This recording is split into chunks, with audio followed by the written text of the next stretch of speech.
அனைவருக்கும் வணக்கம். இதயத்தின் ஆழ்ந்த இயக்கம் பாகம் 1. 2015ஆம் ஆண்டு செப்டம்பர் மாதம் 28ஆம் நாள் திருப்பூரில் நடைபெற்ற தாஜியினுடைய பிறந்தநாள் விழாவின் போது வழங்கப்பட்ட அருள் செய்தி த ஈல்டிங் ஹார்ட், விட்டு கொடுக்கும் இதயம். இந்த அருள் செய்தியில மாஸ்டர் மனதுல புண்படுதல், காயப்படுதல் அப்படிங்கிற விஷயத்துல ஜாக்கிரதையா இருக்கணும். காயப்படுத்துபவர்கள் முட்டாள்தான். ஆனா காயப்படுபவர்கள் அதனால ஏற்பட்டுகிற தனக்குள்ளார ஏற்படுற விளைவுகள் என்னங்கிறத புரிஞ்சு கொண்டு காயப்படாமல் தங்களை தாங்களே பாதுகாத்துக் கொள்ள வேண்டும். ஒருவர் காயப்பட்டால் என்னென்ன விளைவுகள்லாம் ஏற்படும் அப்படிங்கிற விஷயத்தை பத்தி மாசு சொல்றாரு. முதல்ல காயப்படுற மனசு கசப்புணர்வு, வெறுப்புணர்வு, அங்கேருந்து ஆரம்பிச்சு கடைசியா பழிவாங்கும் உணர்வு வரைக்கும் வந்துடும். காயப்பட்ட ஒருவர் பழிவாங்கும் உணர்வுக்கு மாறும் பொழுது அந்த இதயம் அதனுடைய பிளெக்சிபிலிட்டிய இழந்து யாருக்கும் எதுக்கும் வளைந்து கொடுக்காத ஒரு ரிஜிடிட்டியோட கூடிய விஷயத்துக்கு வந்துடும். அப்படி ஒரு நிலைமைக்கு வந்தவர் முழுமையாக முன்கணிப்புனால சூழப்பட்டு விடுவார். அவருடைய ஆன்மீக முன்னேற்றமே தடைப்பட்டு போய்விடும். காயப்படுதல் ஆன்மீக முன்னேற்றத்தை தடை செய்யக்கூடிய மிகப்பெரிய ஒரு விஷயம். இப்ப காயப்படுத்துறவங்க எப்படிப்பட்டவங்க அப்படின்னா அந்த அந்த அந்த பார்ட்டியை அவர் விட்டுறாரு. நான் காயப்படுத்துபவர்கள் முட்டாள்கள், ஒரே வார்த்தை, அறியாமையினால் செய்கிறார்கள். காயப்படுபவர்கள் தங்களுடைய சிஸ்டம் தங்களையே அழிக்கும் அப்படிங்கிறத, தங்களுடைய முன்னேற்றத்தை அழித்து கொள்ளும் அப்படிங்கிறத புரிஞ்சுக்கணும். அப்ப காயப்படுதல் இன்னொரு விதத்துல பார்க்க போனா அந்த ஒரு உள்முக நிலைகள் தடையின்றி பாயக்கூடிய அந்த சூழ்நிலையை தடுத்து விடுகின்றது. அப்ப ஆன்மீக சக்தி நிரம்பிய உள்முக அமைப்பை கொண்ட உண்மையான ஆர்வலர்கள் அந்த தடையின்றி தங்களுடைய உள்நிலை வெளியில பாயிற அந்த விஷயத்துக்காக ரொம்ப கவனத்தோட இருக்கணும். அதன் மூலமாக மூல ஆதாரத்தினுடைய உயரிய கௌரவத்தை போற்றி பாதுகாக்க வேண்டும். இன்னைக்கு சொன்னதுல முக்கியமான விஷயம். 24 மணி நேரமும் அடுத்தவர்களை விமர்சிப்பவர்கள் எப்படி தன்னை ஒரு கடவுளுடைய அல்லது மாஸ்டருடைய தூதுவர்கள்னு சொல்லிக் கொள்ள முடியும். அதனால விமர்சனம் பண்றதுக்கு பதிலாக மற்றவர்கள் தவறுகளில் இருந்து நாம் பாடம் கற்க வேண்டும். இதுதான் இதுவரைக்கும் நம்ம படித்ததனுடைய சாகம். இன்னைக்கு தொடர்றோம். கடவுளை நம்மால் ஏமாற்ற முடியாது என்பது நமக்கு தெரியாதா? நமக்காக கடவுளின் நியமங்கள் மாற வேண்டும் என்று நாம் கனவு காண முடியுமா? கடவுளின் நியமங்கள் மாற்ற முடியாதவை. அனைத்து எதிர்வினைகளின் விதைகள் நம் ஆழ்மனதில் புதைந்துள்ளன. கர்ம சித்தாந்தத்தை பற்றிய ஆழ்ந்த விழிப்புணர்வு நம்மிடம் இருக்கும் பொழுது நாம் இதயம் என்று அழைக்கும் கோயிலில் கடவுளுக்குத்தான் முதலிடம் மற்றும் அவர்தான் அதன் உரிமையாளர் எனும் போது இதயம் என்னும் அந்த வளமான நிலத்தில் கோபம், பகை மற்றும் உணர்ச்சி வசப்படுதல் ஆகிய விதைகளை நம்மால் மறைக்கவோ பாதுகாக்கவோ அல்லது காப்பாற்றவோ எப்படி முடியும்? இந்த பாராவுல முக்கியமான விஷயம், ஒரு ஒரு அற்புதமான ஒரு கற்பனையோட ஒரு விஷயத்த சொல்றார் மாஸ்டர். கடவுளின் நியமங்கள் மாற்ற முடியாதவை. நேச்சர் எதையும் மாற்றிக்கொள்ள போவது இல்லை, அது மாற்றவும் முடியாது. அது அதனுடைய போக்கில் தான் இருக்க போகுது. அதனால நியாயமான காரணங்கள் இருக்கு, அதனால நான் புண்பட்டது சரிதான்னு யாரும் சொல்ல முடியாது. நியாயமான காரணங்கள் இருந்தாலும் அநியாயமான காரணங்கள் இருந்தாலும் மனம் புண்பட்டதனால உங்களுக்குள்ளார நீங்கள் ஏற்படுத்தி கொண்ட எதிர்வினைகளின் விளைவுகள் விதைகளாக தங்கி விடுகின்றன அப்படிங்கிற அந்த விஷயத்துல எந்த மாற்றமும் இல்லை. இல்ல நான் தப்பே பண்ணல, நான் நியாயமானவன் தான், போற போக்குல அவர் வேண்டுமென்றே என் மனதை காயப்படுத்தினார், சரிதான். அதனால கடவுள் உங்களை உங்களுடைய அந்த பழிவாங்கும் உணர்வு, அதனுடைய எதிர்வினைகளாக உங்களுக்கு ஏற்பட்ட கசப்புணர்வு, இதை எல்லாத்தையும் நியாயப்படுத்தி உங்களுக்கு தட்டி கொடுப்பாரானா தட்டி கொடுக்க மாட்டார். அதுதான் அவர் சொல்றாரு, இதயம் என்கின்ற வளமான விளைநிலத்துல கோபம், வெறுப்பு, கசப்புணர்வு போன்ற விதைகள் கடவுள் முன்னால் மறைக்கப்படவோ பாதுகாக்கப்படவோ முடியாது. இப்போ அந்த வளமான நிலம் அப்படிங்கிற வார்த்தையை ஏன் யூஸ் பண்றாரு? ஒரு வளமான நிலத்துல எந்த விதையை போட்டாலும் அது வளராமல் போகாது. இதயம் ஒரு கலர் நிலமா இருந்தா பரவாயில்ல, இதயம் ஒரு பாறையா இருந்தா பரவாயில்ல, இதயம் ஒரு வளமான நிலம் அப்படின்னா அதுல போடுற எல்லா விதையும் முளைக்கத்தான் போகின்றது. அப்ப அதுல நீங்க கோபம், கசப்புணர்வு, பொறாமை, வெறுப்பு, முன்கணிப்பு, இது எல்லாம் எதனுடைய விதைகள்னா காயப்பட்ட மனதின் விதைகள். சொல்றாரு, கர்ம சித்தாந்தத்தை நம்புகின்ற நீங்கள், அதாவது ஒவ்வொரு இந்த உலகம் கர்ம பூமி, இங்க போகங்களை அனுபவித்து ஆன்மா தன்னை தூய்மைப்படுத்திக் கொள்வதற்காக வந்திருக்கு அப்படிங்கறதெல்லாம் நம்ம நம்புற பட்சத்துல இந்த மாதிரியான செயல்பாடுகள், இந்த மாதிரியான வினைகள், அதனால ஏற்படுகின்ற விளைவுகள், அததான் சொல்றாரு, எதிர்விளைவுகள், நீங்கள் ஆற்றுகின்ற எதிர்வினைகளின் மீது நீங்கள் மிக கவனமாக இருங்கள். இது எல்லாத்தையும் இதுக்குள்ளார ஒரு அடுக்கி இருக்கிற விதம் பார்க்கும்போதுதான் அழகா இருக்கு. தனித்தனியா நம்ம பார்த்தோம், வளமான நிலம்னா என்ன, விதைன்னா என்ன, எதிர்வினைகள்னா என்ன, எதிர்வினைகள் மேல நீங்க ஏன் ஜாக்கிரதையா இருக்கணும், அது அப்படியே வரிசையா திரும்பி படிக்கும் பொழுது பாருங்க, ஒரு அழகான கோர்வையாக அதை மாஸ்டர் சொல்லியிருப்பாரு. கடவுளின் நியமங்கள் நமக்காக மாற வேண்டும் என்று கனவு காண முடியுமா? அப்ப இந்த விஷயத்த முதல் விஷயமா வைக்கிறார். அவருடைய நியமங்கள் மாற்ற முடியாதவை, இரண்டாவது விஷயம். மூணாவது விஷயம், அந்த நியமங்கள் என்ன சொல்லுது? அனைத்து எதிர்வினைகளின் விதைகளும் நம் மனதில் ஆழ புதைந்துள்ளன. இன்னைக்கு ஒருத்தர் மேல கோவப்பட்டோம், மறந்துட்டோம், கிளீன் பண்ணிட்டோம், முடிஞ்சு போச்சு அப்படின்ற மாதிரியாக கிடையாதுங்கிற. அனைத்து எதிர்வினைகளின் விதைகளும் நம் மனதில் ஆழமாக புதைந்துள்ளன. அதான் மாஸ்டர் என்ன அப்படி சொல்றாரு? அதான் அன்னைக்கு நான் கோவப்பட்டேன், அன்னைக்கு கிளீன் பண்ணேன், நான் லேஸ் ஆயிட்டேன். ஆனா நீங்கள் கோவப்பட்டதனுடைய மெமரி இருக்குல்ல, அந்த மெமரி என்ன பண்ணும்? எதற்காக கோவப்பட்டீங்களோ அதே மாதிரியான சூழ்நிலை இன்னொரு முறை வரும்பொழுது நீங்கள் கோவப்பட்டதற்கு காரணத்தை நியாயப்படுத்தும். இப்போ ஒருத்தன் போற போக்குல, இப்போ உங்க வீட்டிலேயே இருக்கு, நம்ம வீட்டிலேயே எடுத்துக்கோம், நம்ம வீட்டிலேயே ஒரு உங்களுடைய கணவர், உங்களுடைய மனைவி ஏதோ ஒரு விஷயம், உங்களுக்கு பிடிக்காத விஷயத்த செய்யறாங்க, உங்களுக்கு பயங்கரமா கோபம் வருது, அன்னைக்கு போயிட்டு சண்டை வருது, அதுக்கப்புறம் நீங்க சுத்திகரிப்பு பண்ணிக்கிறீங்க, சுத்தமாகிட்டீங்க.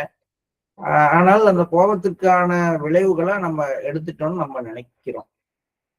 ஆனா அந்த மெமரியில என்ன இருக்குன்னா, அவங்க கோபப்படுத்தின அந்த செயல் என்னவோ அந்த செயல் ஞாபகத்துல இருக்கதான் செய்யும். ஆனா அது மேல கோபம் போயிருக்கோம். இப்ப திரும்பி அதே செயலை ஒரு மாதத்துக்குள்ள திரும்பி செஞ்சாங்கன்னா இப்ப என்ன நடக்கும்? அடுத்து 3வது முறை செய்யும் பொழுது என்ன நடக்கும்? அப்ப பார்த்தோம்னா ஒவ்வொரு முறையும் நீங்கள் கோபப்படுவதற்கு காரணம், நான் அப்பயே சொன்னது ரைட்டு தான், நான் கோபப்பட்டது ரைட்டு தான், நம்ம இப்படி கோபப்பட்டு பேசாம இருக்கிறதுனாலதான் இவர் இதே மாதிரி செய்யறாரு அப்படிங்கிற முடிவுக்கு ஒரு மனைவி அல்லது ஒரு கணவர் செல்கிறார். அதெல்லாம் மாஸ்டர் சொல்றாரு, நீங்கள் எந்த ஒரு எதிர்வினையை ஆற்றினாலும் அது கோபமாக இருக்கலாம், அல்லது ஒருத்தர் மேல வருத்தப்பட்டு வேதனையை சுமக்கலாம். இப்படி பண்ணிட்டாரே, இப்படி சொல்லிட்டாரே, இந்த மாதிரி என்ன நினைச்சிட்டாரே அப்படின்னு வேதனையை சுமக்கலாம். என்னை பார்த்து எப்படி இவர் சொல்லலாம் அப்படின்னு ஒரு ஆதங்கத்தை சுமக்கலாம். இவை எல்லாமே எதிர்வினைகள் தான். இந்த எதிர்வினைகளை முடிந்த வரை குறைத்து கொண்டு ஜாக்கிரதையா இருக்கணும். ஏன்னா நீங்க எவ்வளவுக்கு அளவு அதை பத்தி திங்க் பண்றீங்களோ அவ்வளவுக்கு அளவு அது விதை வடிவத்துல உங்களுடைய மனதில் உட்காருது போய். அதை சொல்லிட்டு தான் அடுத்து சொல்றாரு, இதயம் என்கின்ற வளமான விளைநிலம் அப்படிங்கிறார். நாம் இதயம் என்று அழைக்கும் கோயிலில் கடவுளுக்குத்தான் முதலிடம் மற்றும் அவர்தான் அதன் உரிமையாளர் எனும் பொழுது டோட்டல் கண்ட்ரோலு அவர்கிட்ட இருக்கு, அவருடைய நியமங்கள் எதையும் மாற்ற முடியாது, அவர்தான் அதற்கு உரிமையாளர் அப்படிங்கும் பொழுது அந்த நிலத்துல நீங்க விதைக்கலாமா? அடுத்த கேள்வி. எங்க விதை இருக்கு, விதைய விதைக்கிறதுக்கு நமக்கு எங்க உரிமை இருக்குன்னா, என்னுடைய இதயமாக இருந்தால், என்னுடைய இடமாக இருந்தால், என்னுடைய நிலமாக இருந்தால் நான் விதை விதைக்கலாம். இதயம் என்கின்ற கோயில் மாஸ்டருக்கு சமர்ப்பிச்சுட்டேன், இந்த இதயமே மாஸ்டருடையது, இதனுடைய முழு உரிமையும் அவரோடதுன்னு நீங்க உண்மையிலேயே வாயால சொல்லாம நம்புறீங்க அப்படின்னா அந்த அடுத்தவருடைய நிலத்துல நீங்க போய் விஷம் தரக்கூடிய இந்த விதைகளை விதைக்க உரிமை உண்டா? அப்ப யாருக்காக இதெல்லாம் சொல்றாருன்னா, ஒரு சாதாரணமான அபியாசிக்கு சொல்றாரு. வளர்ந்த அபியாசிகளுக்காக தான் இதெல்லாம் சொல்றாரு. நல்ல வளர்ந்த அப்படின்னா உயரமா வளர்ந்த, குண்டா வளர்ந்த இல்ல. வளர்ந்த அப்படின்னா உள்ளுக்குள்ளார பக்குவப்பட்ட நிலைமைக்கு போறவங்க தான் ஜாக்கிரதையா இருக்கணும். அவங்க கர்ம சித்தாந்தத்தை ஏற்றுக்கொள்ளுதலாக இருக்கிற பட்சத்துல, மாஸ்டரை முழுமையாக ஏற்றுக்கொண்டவர்களாக இருக்கிற பட்சத்துல, தன்னுடைய இதயத்தை மாஸ்டருக்கு முழுமையாக அர்ப்பணித்த நிலையில இருக்கிற ஒரு அபியாசி காயப்பட்டால், வருத்தப்பட்டால், அவர் மாஸ்டருக்கு சொந்தமான வளமான நிலத்தில் விஷத்தன்மை பொருந்திய கோபம், முன்கணிப்பு, கசப்புணர்வு, வெறுப்புணர்வு, வேதனை, வருத்தம் போன்ற விதைகளை விதைக்கிறார். அது வளமான நிலம். அதனுடைய நியமம் என்னவோ அதுபடி அது என்ன போடுதோ அதை மாற்றும், வளர வைக்கும். அப்ப உரிமை மீறல் ஒரு விஷயம், தவறான விஷயத்தை வளர்க்கறது ரெண்டாவது விஷயம். இதுக்கான ஒரு கான்சியஸ் உங்களுக்கு இருந்ததுன்னா நீங்கள் காயப்பட மாட்டீர்கள். அந்த காயப்படுற சூழ்நிலையிலிருந்து வெளியில வந்துருங்க. எப்படி வெளில வர்றது? பெருந்தன்மையால், விட்டு கொடுப்பதால், மன்னிப்பதால் வெளியில வர முயற்சி பண்ணணும். அல்லது தவிர்ப்பதால், அந்த சூழ்நிலைகளை முடிந்தவரை தவிர்த்து விடலாம். அவ்வளவுதான்.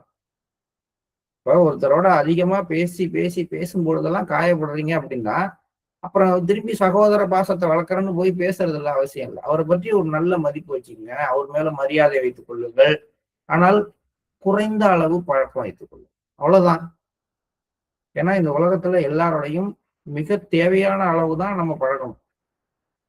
நம்ம அவரோட ஒட்டி உறவாடுவதுதான் சகோதரத்துவம்னு நினைச்சு நெருங்கினீங்க அப்படின்னா, காயப்பட்ட மனது மேலும் மேலும் காயப்பட்டு கொண்டே இருக்கும். இல்ல நான் காயப்பட்டு குத்தி கிழிச்சு அதுல பழகி அதை தாண்டி வர்றேன்னா எத்தனை பேரோட பழகி நான் தாண்டி வர முடியும்?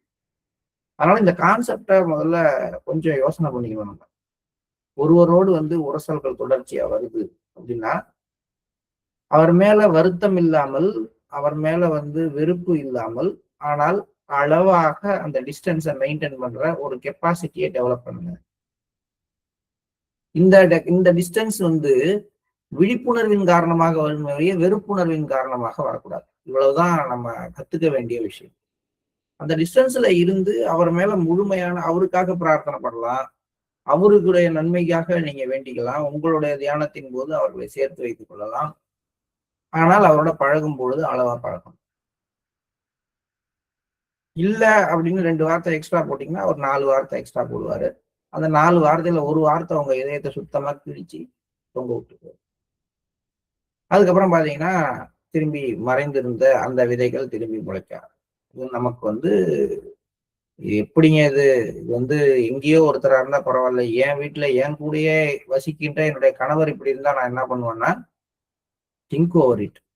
கணவராக இருந்தாலும் உங்களுடைய வார்த்தைகள் அளவாக இருக்கணும். மனைவியாக இருந்தாலும் நீங்க அவங்கள விமர்சிக்கிற விஷயமோ, நீங்க அவர்கள் மீது பயன்படுத்துகின்ற வார்த்தைகளையோ மிக அளவாக பேசுறதுக்கு பழக்கப்படுங்க.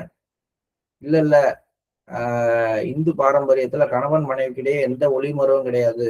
என் கணவரை நான் பேசுற எனக்கு உரிமை இருக்கு, நான் பேசுறேன். அப்படி யார் பேசுவா அப்படின்னா, அப்ப அவருக்கு திட்டுறதுக்கு உரிமை இருக்கு, திட்டுவாரு, வாங்கிக்க வேண்டியதுதான். நம்ம எப்படி ஒன் சைடா திங்க் பண்ணுவோம். அதேதான் கணவர்களுக்கும் மனைவியை இது மாதிரி. இப்போ கணவன் மனைவி உறவுலதான் முதல் காயப்படுதல் இருக்கு. நிறைய விதைகளை எங்க விதைச்சுக்கிறோம்னு கேட்டா ஹஸ்பண்ட் அண்ட் ஒய்ஃப் ரிலேஷன்ஷிப். அதுக்கப்புறம் பெண்களா இருந்தா மாமியார் மருமகள். அதுக்கப்புறம் பாத்தீங்கன்னா ஒரு வளர்ந்த ஒரு ஒரு சமூகமாக இருந்ததுன்னா பொது வெளியில நிறைய, அதாவது 10 பேருக்கு முன்னாடி மரியாதை எல்லாம் பேசிட்டாங்க, கௌரவ குறைவாக நடத்திட்டாங்க. இந்த மாதிரியான விஷயங்கள் நம்ம மனதை காயப்படுத்தும். அப்ப நம்ம இதுல எல்லாம் ஜாக்கிரதையா இருக்கணும். அதுக்கு தான் சொல்றாரு, இதயம் என்கின்ற வளமான விளைநிலம் அது மாஸ்டருக்கு உரிமையானது. அதுல இந்த விஷ விதைகளை யாரு விதைக்கிறது? இந்த விதைகள் வளராமல் போகுமோ? அப்படி நம்ம விதைச்சிட்டு மாஸ்டருக்கு தெரியாம அதை மறைச்சு வச்சிட முடியுமா? திங்க் ஓவர் இட் அப்படின்னு சொல்லி முடிக்கிறார். அகந்தையானது அதன் வழியில் கோபம், கசப்புணர்வு, பகை, துயரம், விவேகமின்மை, முன்கணிப்பு மற்றும் அது போன்ற பலவிதமான தீய குணங்களை தோற்றுவிக்கிறது என்பதை நாம் தெரிந்து கொள்ள வேண்டும். இப்ப இன்னொரு விஷயத்துக்கு வர்றாரு, அகந்தை அப்படின்னு ஒரு வார்த்தையை போடுறாரு, ஈகோ. அப்ப அங்க சொன்ன இந்த உணர்வு, அதாவது காயப்படுகின்ற உணர்வு எதெல்லாம் உருவாக்குதோ அதையெல்லாம் அகந்தை உருவாக்குகிறதுங்கிறார். கோபம், கசப்புணர்வு, பகை, துயரம், விவேகமின்மை, முன்கணிப்பு மற்றும் அது போன்ற பல தீய குணங்களை தோற்றுவிக்கிறது. கொஞ்ச நேரத்துக்கு முன்னாடி கசப்பு உணர்வு, அதாவது புண்பட்ட இதயம் இந்த மாதிரி விஷயங்களை ஏற்படுத்திருந்தனர்.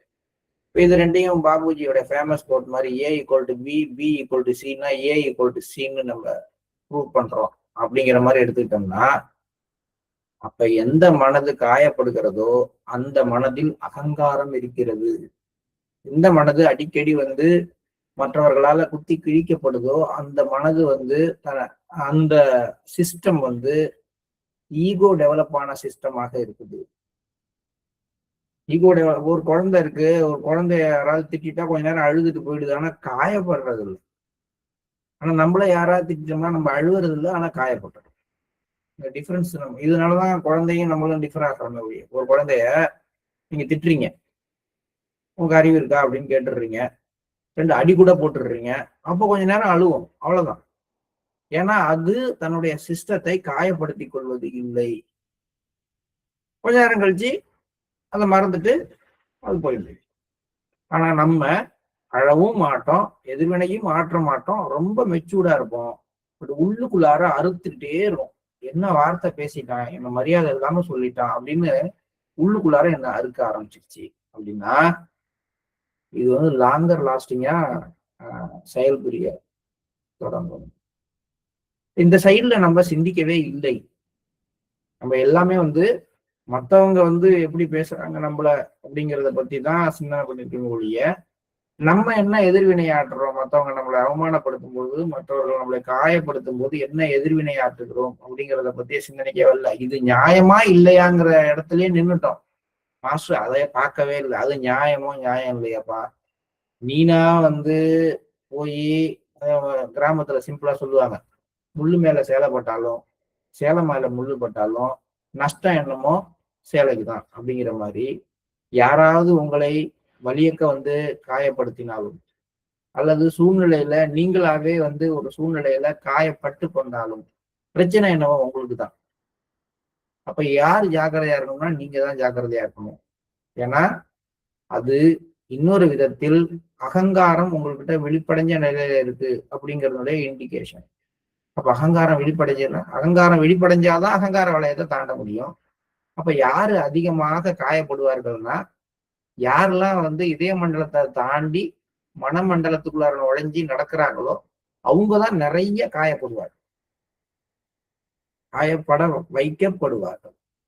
ஏன்னா அந்த வளையங்களை தாண்டணும்னா இந்த மாதிரி விஷயங்கள் வரணும். இப்ப விழிப்படைந்த நிலைமை, இப்ப நான் தூங்கிக்கிட்டு இருக்கேன், ஒருத்தன் என்ன கெட்ட வார்த்தை சொல்லி திட்டிட்டு போயிடுறான், எனக்கு தெரியுமா அது? நான் அதுக்கு எதிர்வினை ஆட்டுவேனா? ஆட்டுற மாட்டேன். நல்லா முழிச்சு நல்லா கேட்டுக்கிட்டு இருக்கிறேன், நல்ல ஒரு ஒரு ஒரு ஒரு ஃப்ரெஷ்ஷான கண்டிஷன்ல இருக்கிறப்ப என்ன ஒருத்தன் திட்டி போடுறான், அல்லது ஒரு 4-5 பேருக்கு முன்னாடி நான் ஒரு ஜாம்பவானா நிக்கிறேன், அந்த இடத்துல என்ன அவமானப்படுத்தி போடுறான்னா அப்பதான் எனக்கு வருது. இப்ப இதுதான் இதய மண்டலத்துக்கும் மனமண்டலத்துக்கும் உள்ள வித்தியாசம். நான் இதய மண்டலத்துல இருக்கிறப்ப என்னுடைய அகங்காரம் கொஞ்சம் தூங்கிட்டு தான் இருக்கு, அது முழு விழிப்படைந்த நிலைக்கு வர்றது இல்லை. மனமண்டலத்துக்குள்ளார அடி எடுத்து வச்சா என்ன இருக்கு, அகங்காரம் முழு விழிப்படைந்த நிலைக்கு வருது. அப்ப சின்ன சின்ன விஷயங்கள் எல்லாம் என்னுடைய மனதை என்ன பண்ணுது, சின்ன வார்த்தைகள் எல்லாம் என் மனதை காயப்படுத்துகிறது. சின்ன சின்ன விஷயங்கள் எல்லாம் என்ன மட்டுமே டார்கெட் பண்ணி செய்யற மாதிரி எனக்கு ஒரு ஃபீல் வருது. எல்லா விஷயத்திலயும் rules and regulations, restrictions, right ராயலா பேசுறது, இதெல்லாம் எனக்குள்ளார என்டராக ஆரம்பிக்குது. லீடு இதுக்கு எங்க போய் நிக்குது, கடைசியா காயப்படுதல், அப்புறம் கசப்புணர்வு, வெறுப்புணர்வு, முன்கணிப்பு, ரிஜிடிட்டி, இப்படி அந்த அந்த விஷயம் இந்த விதத்துல பயணிக்க தொடங்குகின்றது. பாபுஜி மகராஜ் போகம் என்பதன் அடிப்படை அம்சத்தை 7வது நியமத்தின் விரிவுரையில் அழகாக விளக்கியுள்ளதை பாருங்கள். மேலும் பிறரால் இழைக்கப்படுகின்ற தீங்குகளையும் தெய்வீக பரிசுகளாக ஏற்றுக்கொள்ளும்படி அது நமக்கு தூண்டுதல் அளிக்கிறது. அங்கிருந்து நேரா 7th மேக்ஸிமுக்கு வரார். எவரேனும் உங்களுக்கு தவறு இழைத்ததாக உணர்ந்தால் அல்லது எவராலேனாலும் உங்களுக்கு இன்னல் நேர்ந்தால் பழிவாங்க விரும்பாதீர்கள். அதற்கு பதிலாக அது கடவுளிடமிருந்து வருவதாக நினைத்து நன்றியுடன் இருங்கள். இந்த ஒரு 7வது நியமம் அதனுடைய ஒரு பெரிய தாக்கம் என்ன அப்படின்னு நம்ம தனியாவே ஒரு தடவை பேசினோம். ஸோ பழிவாங்கும் உணர்வு அப்படிங்கிறது வந்து ஒரு மிகப்பெரிய ஒரு ஒரு பைண்டிங் நமக்கு. ஏன்னு கேட்டா, இப்ப மாஸ்டரே இருக்கிறாரு, நானுமே இருக்கிறேன். நான் வந்து இப்ப இதெல்லாம் படிச்சுட்டு எவராலேனும் இன்னல் நேர்ந்தால் பழிவாங்க விரும்பாதீர்கள், நன்றியுடன் மாறுறேன்னு இன்னையிலேருந்து மாற ஆரம்பிச்சா கூட என் சைட்ல இருந்து நான் போட்டுக்கிட்ட கட்டுக்களை எல்லாத்தையும் நான் அவுத்துடலாம். ஆனா இதனுடைய இன்னொரு எண்டு இருக்கு. என்னை யாராவது பழி வாங்கணும்னு முடிவு பண்ணியிருந்தா அப்பையும் நான் லாக்ல தான் இருக்கேன். இப்ப பீஷ்மரையும் சிகண்டியையும் எடுத்துக்கிட்டா, பீஷ்மரை பழி வாங்கணும்னு சிகண்டி முடிவு பண்றார். சிகண்டியை வந்து பழி வாங்கணும்னு பீஷ்மர் முடிவு பண்ணல. ஆனா இப்ப பழி வாங்கணும்னு பண்ண அந்த முடிவு எடுத்து சிகண்டி பிறக்கும் பொழுது பீஷ்மர் இருந்து ஆகணும். அவர் இறந்தா திரும்பி இன்னொரு பிறவி எடுத்து அங்க வந்து அவர் வந்து பழி வாங்கறதுக்கு இவர் ஈல்டு ஆனாதான் இது முடியும். அப்ப இது 2 முனைகளும் கொண்ட கூர்மையான கத்தி மாதிரி தானே. நான் யாரையாவது பழி வாங்குற நிலைமைக்கு போனாலும் அல்லது என்னை யாராவது பழி வாங்குற நிலைமைக்கு வந்தாலும் நான் வந்து பிறவி இப்ப எடுத்தாகணுங்கிற கட்டாயத்துக்குள்ளார வந்து லாக் ஆகிறேன். அந்த 7வது நியமம் என்ன பண்ணுது, அந்த 2ஐயும் தவிர்க்க தானே பாக்குது. இப்ப எவராலேனும் இன்னல் நேர்ந்தால் பழிவாங்க விரும்பாதீர்கள், தெய்வீக ஆசிகள் என அன்புடன் மரியாதையுடன் ஏற்றுக்கொள்ளுங்கள்னா இது என்ன பண்ணுது, என் மேல யாரோ ஒரு உணர்வு, பழிவாங்கிற உணர்வு வைத்திருந்து அந்த உணர்வு இந்த பிறவியில அவங்க மூலமாக ஒரு துன்பமாக எனக்கு வருது. இப்ப அது என்ன அப்படின்னா, என் மேல அடுத்தவங்க போட்ட கட்டு அந்த முடிச்சு அவுக்கப்படுது. எவ்வளவு நன்றி உணர்வோட இருக்கணும் நான். ஆனா அதுக்கு பதிலாக நான் என்ன செய்யறேன், நீ கட்ட அவுத்துட்டியா பாரு, நான் போடுறேன் பாருன்னு, நான் எந்த தப்புமே பண்ணல, என்ன எப்படி நீ சொன்ன அப்படின்னு திரும்பி எதிர் முடிச்சு போட்டு நானாக ஒரு பழிவாங்கும் உணர்வை உருவாக்கி ஒரு முடிச்சு போறேன். இப்ப இது எவ்வளவு அடிப்படையில ஒரு தவறான விஷயம். ஆனா என் சைட்ல நான் செய்த எல்லா தப்புக்களுக்கும் நான் வந்து பரிகாரம் பண்ணி நான் வந்து இனிமே பண்ண மாட்டேன்னு சொன்னாலும் என்னால செய்யப்பட்ட தப்புனால பாதிக்கப்பட்டவர்கள் அவர்கள் என் மேல கொண்டிருக்கிற வெறுப்புணர்வு, அவங்க என் மேல கொண்டிருக்க பகை உணர்வு, அவங்க என் மேல கொண்டிருக்க பழிவாங்கிற உணர்வு வேற வழி இல்லாம என்ன பண்ணும், அதுக்காக என்ன ஒரு பிறவி எடுக்க வைக்கும். கடவுளே அவதாரம் எடுத்து வர்றாருனாலும் கூட அவருக்கும் கூட இந்த மாதிரி சில பைண்டிங்லாம் இருக்கு. நீங்க மகாபாரதத்தை எடுத்துங்க, ராமாயணத்தை எடுத்துங்க. ராமாயணத்துல வந்து சூர்பனகை வந்து ராமனை லவ் பண்றான். பழிவாங்கிற உணர்வு காதல் உணர்வும் கூட தொடர்கிறது அப்படிங்கிறதுக்கு அது ஒரு கதை. பழிவாங்கிற உணர்வுக்கு சிகண்டிய ஓட்டம், காதல் உணர்வுக்கு பார்த்தா சூர்பனகை. அங்க வந்து அவ பண்ணின அந்த விஷயம் ராமாயணத்துல ராமர் மீது சூர்பனகை கொண்ட காதல்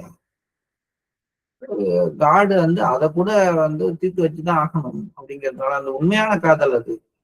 ஒரு விதத்துல அவங்க அவமானப்பட்டாங்க, அதுக்கப்புறம் பழிவாங்கிற உணர்வா மாறிச்சு ராமாயணம் நடந்தா கூட அதுக்கு அடியில இருந்த அந்த உண்மையான காதல், தெரிஞ்சோ தெரியாமலோ ராமன் மீது சூர்பனகை கொண்ட அந்த காதல் அடுத்த பிறவில அவளை வந்து அஷ்ட கோணல் உள்ள ஒரு ஒரு கிழவியாக ஒரு ஒரு உயிரினமாக பிறக்க, ஒரு பெண்ணாக பிறக்க வச்சு ஸ்ரீ கிருஷ்ணர் வந்து மதுராவுக்கு போகும் பொழுது அவங்க மாமனை கம்சனை தேடி போகும் பொழுது அவளை சந்திச்சு அவளுடைய அந்த கூணலெல்லாம் நேராக்கி குப்ஜா கிணறுன்னு ஒரு செய்தியை நம்ம இதுல படிச்சிருப்போம் 1944.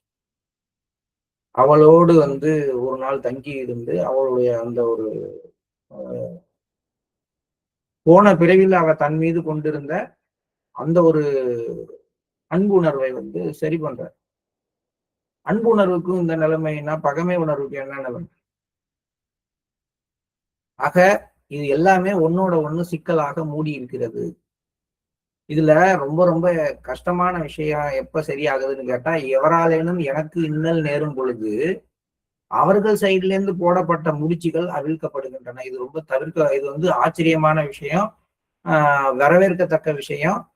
இதுதான் வந்து உண்மையிலேயே என் மேல இருக்கிற கட்டுகள் அவிழ்க்கப்படுகின்ற விஷயம். ஏன்னா நான் வந்து இன்னையிலேருந்து அல்லது என்னுடைய மாஸ்டர்கிட்ட சொல்லிக்கிட்டு நான் என் சைட்ல இருந்து நான் போட்ட எல்லா முடிச்சையும் என்னால அவுத்துக்க முடியும். என் மேல மத்தவங்க போட்ட முடிச்ச மாஸ்டர்கிட்ட சொல்லி எப்படி அவுக்க முடியும்? முடியாது. நான் வந்து நான் செஞ்சது மாஸ்டர் என்ன மன்னிச்சிருங்க, நான் இனிமே செய்ய மாட்டேன் அப்படின்னு சொன்னா மாஸ்டர் வந்து என் மனதுல இருக்கிற அழுக்கை எடுத்து விடலாம், என் மனதுல இருக்கிற பாரத்தை எடுக்கலாம், என்ன வந்து சரி பண்ணலாம். நான் செய்த செயலால இன்னொரு மட்டும் மனதுல ஏற்பட்ட வெயிட்டு அது என் மேல ஏற்படுத்துற விளைவுகளை மாஸ்டர் என்ன பண்ண முடியும்? அதுல அவருக்கு உரிமை கிடையாது. நான் ஒருத்தனை கொலை பண்ணிட்டேன், அந்த கொலையினால எனக்கு ஏற்பட்ட பாவத்தை வேணா மாஸ்டர் நீக்கலாம். நான் யாரை கொலை பண்ணேன்னா அவன் அந்த ஃபேமிலியில இருக்கிற அவனுடைய பையனோ அவனுடைய மனைவியோ படாத பாடுபட்டு துயரப்பட்டு நல்லா இருப்பியா நீன்னு உன்னை நான் வந்து நாசமா போகணும் அப்படின்னு ஒரு சாபத்தை விட்டுட்டு அந்த வெறுப்புணர்வுல அவங்க இருந்துட்டு என்னைக்கா இருந்தாலும் உன்னை நான் பழிவாங்க விட மாட்டேன்னு போயிட்டு வந்தாங்கன்னா அவங்க மனதுல இருக்கக்கூடிய அந்த காயம் அது மேல மாஸ்டர் எப்படி செயல்படாம இருக்க முடியும்? செயல்பட்டு அதை எப்படி கிளீன் பண்ண முடியும்? அது அவங்களுக்கு உள்ள ஒரு அநீதி இல்லையா? அப்ப எங்க வந்து மாஸ்டர் என்ன செய்யறாரு? அவங்கள இன்னொரு பிறவில நம்ம பக்கத்துல வர வச்சு அவங்களால ஒரு சின்ன ஒரு ஒரு இன்சிடென்ட் நமக்கு நடக்க வச்சு அதன் மூலமாக அந்த விஷயத்தை சரி பண்ண பாக்குற. இப்ப இவ்வளவு ரிஸ்க் எடுத்து வந்து அவனை குத்துனான்ல, நாங்க பசங்களை சொல்லுவோம், இவன் போட்டு அடிச்சு விட்டு போயிடுவான். 2 பேரும் சண்டை போட்டு இங்க வருவான். ஒருத்தன் நல்லா அடி வாங்கினவன், ஆனாலும் அவன் என்ன பண்ணுவான், வந்து நின்று இது மாதிரி அடிச்சுட்டான் சார் அப்படின்னு சொன்ன உடனே அவனை வந்து அடிச்சவனை கூப்பிட்டு எப்படி அடிச்ச நீன்னு அப்படின்லாம் எல்லாம் பண்ணிட்டு சமாதானம் பண்ணோம்ல. அதுக்காக ஒண்ணு நாங்க 2 அடி அடிச்சுக்குவோம், இல்லைன்னா உன்னை எங்கடா அடிச்சாவன் நீ ஒரு 2 கொட்டு வைடா சரியா போயிடுன்னு சொல்லி அதுதான் பயனுக்கு சந்தோஷம். அதாவது என்னன்னா இவன் 10 அடி வாங்கியிருப்பான், உடனே வந்து ஒரு கொட்டாவது இவனை கொட்ட வச்சு சரி பண்ணிட்டோம்னா சமாதானமா போயிடுவான். இது மாதிரி என்னன்னா 10 அடி அடிச்சவன் வந்து நிப்பான், 10 அடி வாங்கினவன சமாதானப்படுத்தி திருப்பி அடிக்க கூடாதுடா எதுவும் பண்ணக்கூடாது வா ஏன் அடிச்ச அவன் தள்ள ஒரு கொட்டு வைன்னு சொன்னோடனே இந்த ஒரு கொட்டு கொட்டினோடனே திரும்பி அவன் 10 அடி அடிக்க போனான்னு வச்சுக்கோங்க, இப்ப இவனை நம்ம கண்ட்ரோல் பண்ண முடியாது, இவன் திருப்பி அடிக்க ஆரம்பிச்சிடும். இப்படிதானே நடக்குது. இப்ப அதே மாதிரிதான் இங்கேயும் எவராலேனும் இன்னல் நேர்ந்தால் இந்த பழி வாங்குற உணர்வு வந்த உடனே மாஸ்டர் மற்றவர்களால நம்ம மேல போடப்பட்ட கட்டுகளை அவுக்கிறதுக்கு தான் இந்த சூழ்நிலைகளை உருவாக்குறாருன்னு தெரிஞ்சவங்க பழிவாங்க விரும்பாமல் இறைவனின் ஆசிகள் என்று ஏற்றுக்கொள்வார்கள். ஒரு சின்ன திட்டு வீட்டுக்காரங்க திட்டினாலும் அதாங்க, உங்க கணவர் உங்களை அடிச்சாலும் அதுதான், உங்க மனைவி உங்களை அவமானப்படுத்தினாலும் அதுதான், உங்க குழந்தை வந்து உங்க மனசு புண்படுமாறு பேசியிருந்தாலும் அதுதான், உங்க அலுவலகத்துல உங்களுடைய பாஸ் வந்து தொடர்ச்சியா உங்களை வந்து ஒரு டார்ச்சர் பண்ணிக்கிட்டே இருந்தாலும் காரணம் எவராலேனும் இன்னல் நேர்ந்தால் அது வந்து போன பிறவியில அதுக்கு முந்தின பிறவியில நான் என் மேல போட்டுக்கிட்ட எதிர்கட்டுகள் இதுதான். அவங்க அவுக்க வந்திருக்கிறாங்க, அவுத்துட்டு இருக்கிறாங்க, சந்தோஷப்படுங்க, வணக்கம் போடுங்க. ஒரு விதத்துல ஸ்பிரிச்சுவலா என்ன சார், அவரு சிவாஜி கணேசன் ஒரு படத்துல பாடுவார், பாம்பு துன்பம் வரும் வேலையில சிரிங்கன்னு சொன்னீங்க, பாம்பு வந்து கடிக்கையில் பாழும் உடல் துடிக்கையில் யார் முகத்தில் பொங்கி வரும் சிரிப்பு இருக்கதான் செய்யும். ஆனால் அதை தாண்டி ஒருத்தர் என்ன அடிக்கும் பொழுது எனக்கு வேதனை இருக்கதானே செய்யும். திரும்பி பழிவாங்குற உணர்வு வேண்டாம், திரும்பி காயப்பட்டுக்கிற உணர்வு வேண்டாம். இதுதான் மாஸ்டர் சொல்றாரு.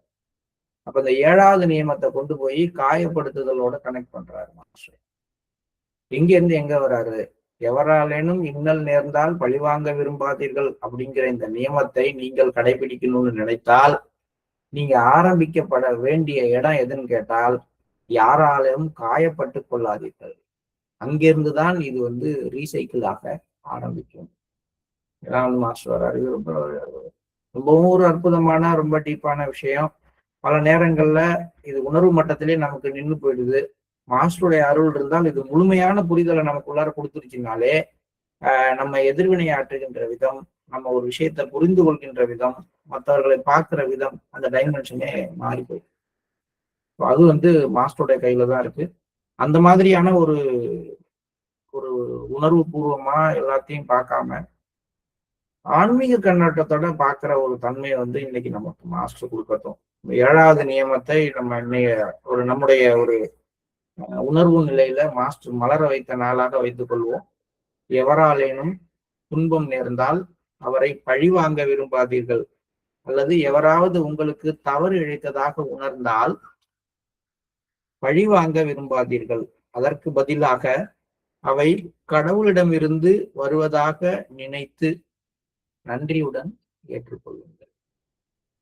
இந்த ஒரு நியமத்தை அது எந்த நோக்கத்துல எந்த ஒரு கண்டிஷன்ல பாபுஜியால சொல்லப்பட்டதோ அந்த நோக்கத்தை அந்த ஒரு நிலைமையில போய் என்னுடைய இதயம் ஏத்துக்கிறது ஒரு உன்னதமான நாளாக இந்த நாள் அமையட்டும். அதுக்கான பிரார்த்தனையோட நம்ம காலை நேரத்தை சொல்றோம். Please start meditation.